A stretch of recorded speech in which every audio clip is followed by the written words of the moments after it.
Thank you. Thank you. Thank you, everybody. Thank you. Thank you. Please, have a seat. Thank you very much. We cannot and will not sustain deficits like these without end. Contrary to the prevailing wisdom in Washington these past few years, we cannot simply spend as we please and defer the consequences to the next budget, the next administration, or the next generation. Both Republicans and Democrats had ideas about how they are going to use that money to make sure that people are put back to work and that we can stem some of the job loss. And that's why today I'm pledging to cut the deficit we inherited by half by the end of my first term in office. Now, this will not be easy. It will require us to make difficult decisions and face challenges we've long neglected. But I refuse to leave our children with a debt that they cannot repay. And that means taking responsibility right now, in this administration, for getting our spending under control.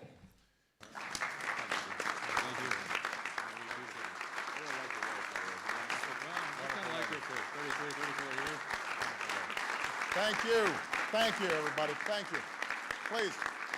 Thank you. Thank you very much. Thank you.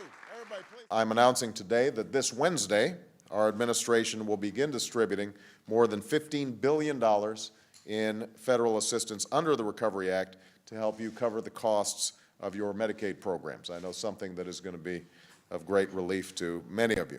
That means that by the time most of you get home, money will be waiting to help 20 million vulnerable Americans in your states keep their health care coverage.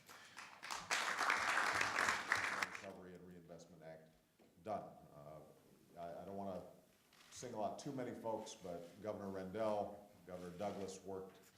And so if we agree on 90% of the stuff, and we're spending all our time on television arguing about 1, 2, 3% of the spending in this thing, and somehow it's being characterized in broad brush as wasteful spending, that starts sounding more like politics. And that's what, right now, we don't have time to do.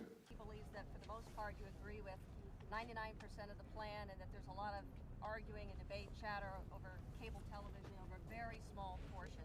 $1 billion for the census, for example, $300 million to buy cars for the federal government, for example, $50 million for the National Endowment for the Arts, and the list goes on and on. There are several spending, there are several dollars included in the stimulus that it's not apparent to me why they necessarily had to be in the stimulus package, what they have to do with actually stimulating the economy.